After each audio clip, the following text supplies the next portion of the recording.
أعوذ بالله من الشيطان الرجيم. بسم الله الرحمن الرحيم. الحمد لله والصلاة والسلام على رسول الله وعلى آله ومن والاه. সুপ্রিয় শিক্ষার্থীবৃন্দ, আশা করি আল্লাহ রব্বুল ইজ্জত সবাইকে ভালো রেখেছেন। আজকের 32তম ক্লাসে আমরা মদ মোট 11 প্রকারের চারালিফ যে মদগুলো আছে, সেই চারালিফ টানের যে মদগুলো আছে সেগুলো পড়ছিলাম। অলরেডি আমাদের মধ্যে মুত্তাসিল হয়ে গেছে, বাকি রয়েছে মদ্দে লাজিম কালমি মুসাক্কাল, মদ্দে লাজিম কালমি মুখাফফাফ, মদ্দে লাজিম কালমি মদ্দে লাজিম হারফে মুসাক্কাল, মদ্দে লাজিম হারফে মুখাফফাফ। তো এখানে আমরা আজকে ইনশাআল্লাহ বাকি 4 প্রকার যে চারালিফ মদ আছে এগুলো ইনশাআল্লাহ শিখব।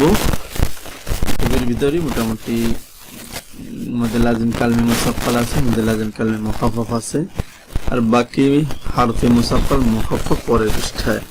এগুলো একেবারে সহজ বিষয়। মূলত এখানে এই যে পড়াগুলো আপনাদেরকে আজকে পড়ানো হবে এগুলো কিন্তু কোরআনুল কারীমে খুবই কম, কিন্তু যেহেতু আছে সেহেতু আমাদেরকে নিয়ম কানুনগুলো যদি না জানি তাহলে আমরা পড়তে পারবো না। এই জন্যই যদি জানো, সবচেয়ে বেশি যে মদ সেটা হচ্ছে তবাই বা মধ্যে আসলিয়াকে বলি আমরা। এরপরে একালিফ মদ সবচেয়ে বেশি, এরপরে 3 আলিফ মদ, মধ্যে আরজি, মধ্যে মুনফাসিল, এরপরে মধ্যে মুত্তাসিল, এরপরে এই যে মধ্যে লাজিম কালমি মুসাক্কাল বলেন, কালমি মুখাফফাফ বলেন, এই মদগুলো। তো যেহেতু কোরআনুল কারীমে আছে অবশ্যই আমাদেরকে পড়তে হবে, আর না পড়লে আমরা সঠিকভাবে অনুধাবন করতে পারবো না। এই জন্য আমাদের পড়া এখান থেকে শুরু হবে। মূলত আমরা এর আগে পর্যন্ত পড়ে ফেলেছিলাম আমাদের 31তম ক্লাস। আজকে ইনশাআল্লাহ আমরা 3.5 লাইন পড়ব সুন্দরভাবে। আল্লাহ যদি আমাদেরকে তৌফিক দান করেন তাহলে ইনশাআল্লাহ সবাই মনোযোগী হয়ে সুন্দরভাবে পড়বেন। আল্লাহ তৌফিক দান করুন। আসুন প্রথমে আমরা দেখি, এটা হচ্ছে মদ্দে লাজিম হারফে, মদ্দে লাজিম কালমে মুখাফফাফ। তো মদ্দে লাজিম আগে কালমে মুসাক্কালটা পড়ি, যেহেতু মুসাক্কালের প্রকারটা আগে আসছে, এরপরে এটা পড়ব। এখানে আপনাদেরকে বিস্তারিত কিন্তু এটা কিছু বলে নাই। বিস্তারিত আমি যেহেতু পড়িয়েছিলাম আগে, আপনাদেরকে মত পড়িয়েছি, এই জন্য যাতে এখানে আসলে এইসব বিষয়ের ক্ষেত্রে আসলে আপনারা ভালোভাবে বুঝতে পারেন। তো আমরা আগে কি পড়াইছিলাম সেই ক্ষেত্রে একটু যাই। এখানে আছে মদ্দে লাজিম কালমি মুসাক্কাল। দেখুন মদ্দে লাজিম কালমি মুসাক্কাল, কালিমার মধ্যে মদ্দে আসলির বাম পাশে তাজদিদ হইলে ওকে মদ্দে লাজিম কালমি মুসাক্কাল বলে। এখানে আপনাদেরকে একটা বিষয় স্মরণ রাখতে হবে যে এখন যেটা পড়ছেন সেটা অবশ্যই কালিমার মধ্যে হতে হবে। কালিমা মানে হচ্ছে একটি শব্দ। স্বাভাবিকভাবে অনেকগুলো হরফের সাথে সংমিশ্রণ ঘটিয়ে তারপর একটি শব্দ তৈরি হয়, আর একটি হরফ এর নিজে এককভাবে একটি হরফ তৈরি হয়। হরফের ক্ষেত্রে আর কোনো কিছুর প্রয়োজন হয় না, নিজে একটি হরফ। কিন্তু যখনই শব্দ আমরা যে কোনো একটি শব্দ বলবো, শব্দ মানে হচ্ছে অনেকগুলো হরফ একত্রে মিলিত হয়েছে, এরপরে শব্দ হয়েছে। তো এখানে প্রথম শর্ত হচ্ছে হরফ হতে হয়, শব্দ হতে হবে, কালিমার মধ্যে হতে হবে। এবং দ্বিতীয় শর্ত হচ্ছে কালিমার মধ্যে একটি মদ্দে আসলি থাকতে হবে। কালিমার মধ্যে যে মদ্দে আসলি থাকতে হবে, যে কালিমা পুরোটা কালিমার মধ্যে দেখেন মদ্দে আসলি জবরের বাম পাশে খালি আলিফ।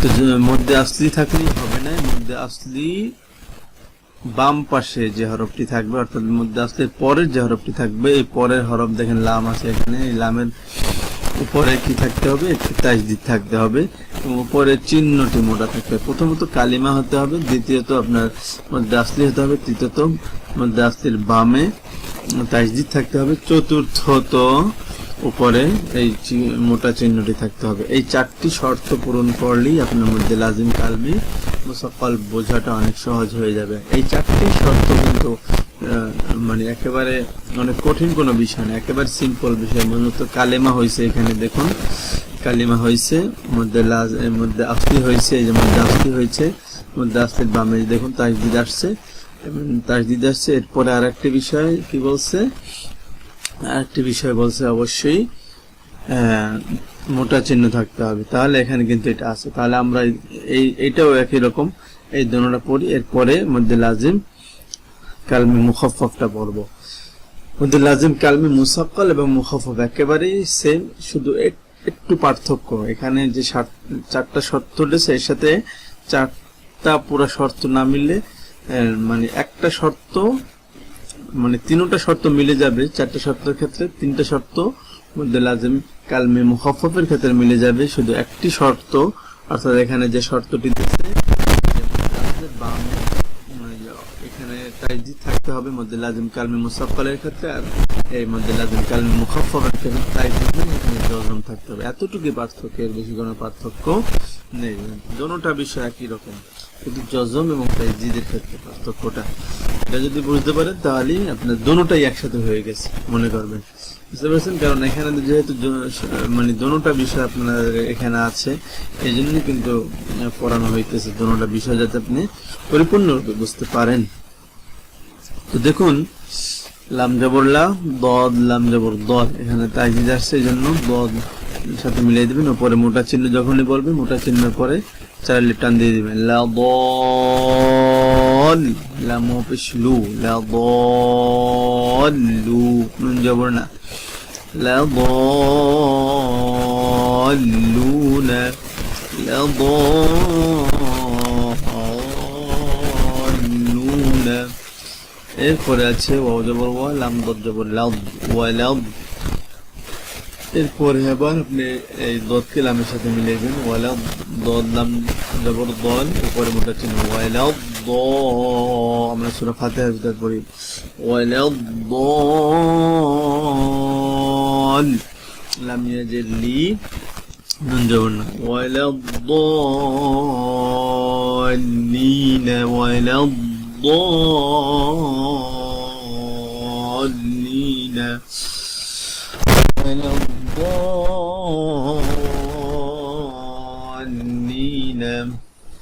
ولا الضالين। এরকম বিষয় আপনারা তাহলে আশা করি মধ্যে লাজিম কালমি মুসাক্কালটা বুঝতে পেরেছেন। এরপরে আমরা শিখব মধ্যে লাজিম কালমি মুখাফফাফ। মুখাফফাফটা একই রকম সিস্টেমটা একই রকম, আপনি একটু খেয়াল করুন। দেখুন এখানে একই রকম সিস্টেমই আসছে। দেখুন মধ্যে লাজিম কালমি মুসাক্কাল আমরা পড়েছি, যে কালমি মুসাক্কাল আমরা পড়েছি চারটা শর্ত দিয়ে। এক নম্বর শর্ত হচ্ছে অবশ্যই কালিমা হতে হবে, কালিমা হয়েছে মানে শব্দ হতে হবে, শব্দ হয়েছে। দুই নম্বর শর্ত হলো মধ্যে আসলি থাকতে হবে, মধ্যে আসলি আছে। তিন নম্বর শর্ত হলো মধ্যে আসলির বামে তাজদীদ থাকতে হবে, সেটা আছে। চার নম্বর শর্ত হলো উপরে মোটা চিহ্ন, এটাও আছে। অতএব এটা মধ্যে লাজিম কালমি মুসাক্কাল। আচ্ছা এবার পড়ব মধ্যে লাজিম কালমি মুখাফফাফ।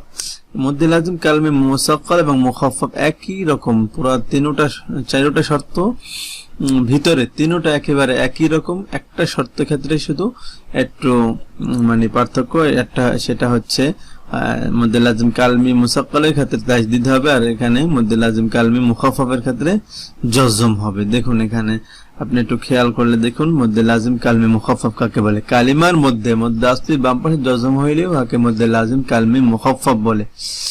চার আলিফ টানিয়ে পড়িতে হয়, উপরে মোটা চিহ্ন হবে, যেমন আলানা। এখানে দেখুন কালিমা, এটা কিন্তু পুরো কালিমা, কালিমার মধ্যে আসলি, এটা হচ্ছে মধ্যে আসলি, এটা তো জানেন সবাই।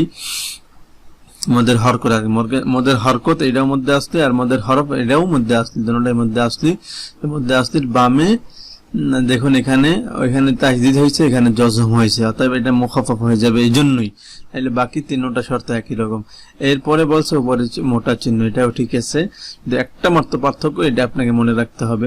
দুটোটা একই রকম মধ্যে লাজিম কালমি মুসাক্কাল এবং মুখাফফাফ, শুধুমাত্র পার্থক্য হচ্ছে তাজদীদ এবং জজম। তাহলে এটা আল-আনা। আসুন এখানে আমরা প্র্যাকটিক্যালি তাহলে বুঝিনি। এখানে বলছে যে একই রকম আছে। দেখুন মধ্যে লাজিম কালমি মুখাফফাফ, কালিমার মধ্যে পুরোটা কালিমা, মধ্যে আসলির বামে জজম আসছে, হ্যাঁ ঠিক আছে, এটা শর্ত মিলছে। এরপরে কি বলছে মধ্যে আসলি থাকতে হবে, সেটাও আছে। এরপরে বলছে উপরে মোটা চিহ্ন থাকতে হবে, উভয়টা সবকিছু মিলে গেছে। তাহলে এটা মধ্যে লাজিম কালমি মুখাফফাফ। এটা কোরআনে একটু কম, মধ্যে লাজিম কালমি মুসাক্কালই বেশি সবচেয়ে। এই যে দেখুন মুসাক্কাল, ম্যাক্সিমাম মুসাক্কাল, এগুলো কিন্তু কোরআনেরই। তো মধ্যে লাজিম কালমি মুখাফফাফটা একটু কম, তারপর আপনাকে এটা আসে, অনেক আসে, আল আনা এরকম অনেকবারই আসছে। তো বানান করি আমরা একটু। হামজা লাম জবর আল, এখানে কিন্তু হামজা খারা জবর বলতে পারবেন না, যেহেতু আপনার জজম আছে, অবশ্যই আপনার জজমকে মিলাতে হবে। হামজা লাম জবর আল, উপরে মোটা চিহ্ন, তখন যখনই উপরে মোটা চিহ্ন বলবেন তখন টান দিয়ে ফেলবেন, আল, এইভাবে আল। হামজা খারা জবর আ, আল, আ, নুন জবর না, আল আনা,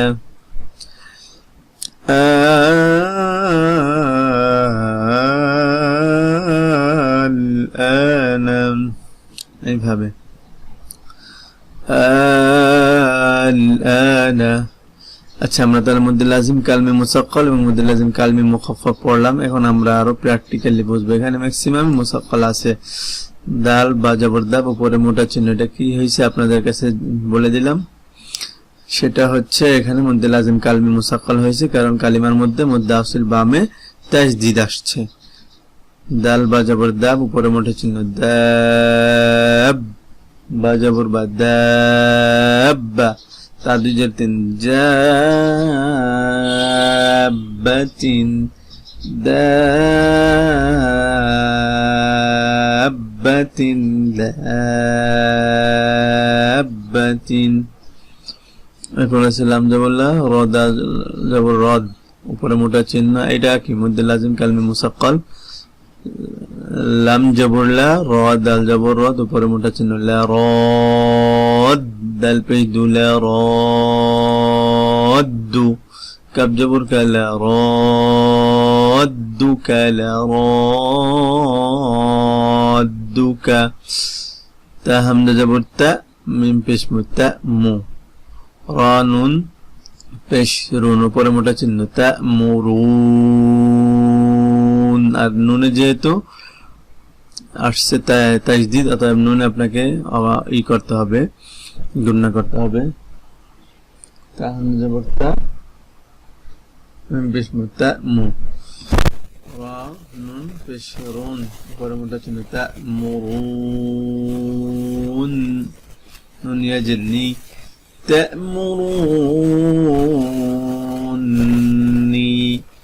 বুঝতে পেরেছেন? এইভাবে তা'মুরুনি,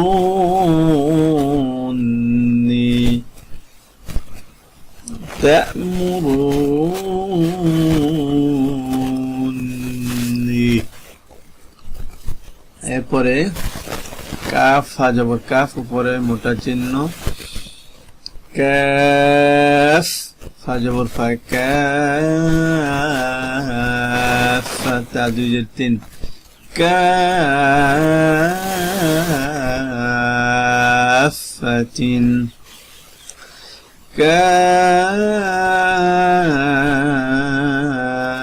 কাফাতিন, কাফাতিন। এরপরেরটা দেখুন একটু কঠিন, আপনি খেয়াল করুন। হামজা জবর আ, তা পেশ তু, আতু, হাজিম জবর হাজ, উপরে মোটা চিহ্ন, আতু হাজ, এভাবে আতু হাজ। জিম নুন পেশ, উপরে মোটা চিহ্ন, জুন, নুন ইয়াজেরনি, জুননি। এবার মিলাই পড়েন, আতু হাজুনি।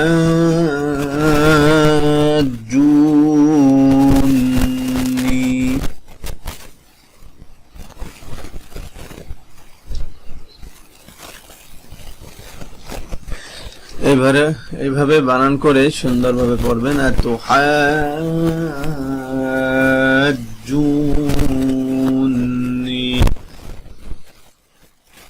আতু হাজুনি।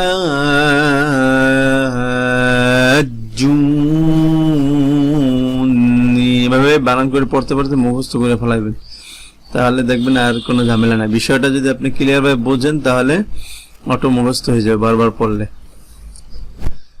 এরপরে আমরা এই পরের লাইনটায় আসি। ফা জবর ফা, হামজা জেরি, ফা ই, দাল আলিফ জবর দা, ফা ই দা, কিন্তু এক আলিফ মদ। জিম আলিফ জবর যা, উপরে মোটা চিহ্ন, ফাইযা জা, হামজা জবর আ, ফাইযা জা, তারপরে তা তজের তিক, ফাইযা জা তিক, ত মিম জবর ত, উপরে মোটা চিহ্ন, তম, فإذا جاءت الطام، من جبر ما، فإذا جاءت الطامة، তারপরে আছে তালাম পেশ তুল, طامة কাব পেশ কুবে, فإذا جاءت الطامة الكبرى، غالب جبر را، را خرج جبر را، فإذا جاءت الطامة الكبرى। এভাবে আমি যেভাবে বানান করেছি বানান করবেন। এখানে কিন্তু মধ্যে মুত্তাসিল এসেছে, কালিমার মধ্যে মুত্তাসিল বামে হামজা হইলে, অর্থাৎ আলিফের সূরাতে হামজা হইলে, এটা আপনারা আগেও পড়েছেন। এরপরে আসছে মধ্যে লাজিম কালমে মুসাক্কাল, যে কালিমার মধ্যে আসলির বামে তাজদীদ হয়েছে, এই কারণে মধ্যে লাজিম কালমে মুসাক্কাল হয়েছে। আচ্ছা, পরেরটা কি রকম? জিম আলিফ জবর যা, উপরে মোটা চিহ্ন, জা, হামজা জবর আ, জা, তা সাদ জের তিস, জাআতিস, সাদ খা জবর সখ, উপরে মোটা চিহ্ন, সখ, জাআতিস সখ, খা জবর খা, জাআতিস সখ,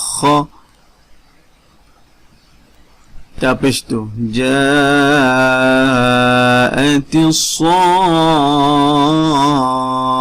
সাখাতু, জাআতিস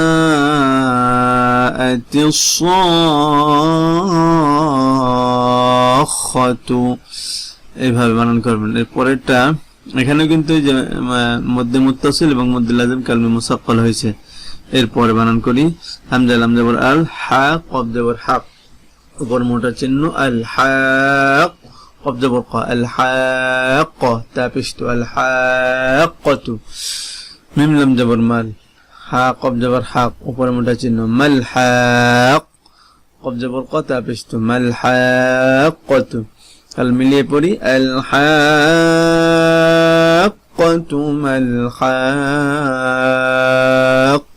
যেমন এখানে অক্ফ আসছে এই কারণে হাক্কা, শেষে তা হা হয়ে যাবে, আগে পড়ানো হয়েছে আপনাদেরকে। এবং জবরজের পেশ যা কিছু থাকে শেষে আপনাকে জজম ধরে নিয়ে পড়তে হবে। আল হাক্কাতু মাল হাক্কা।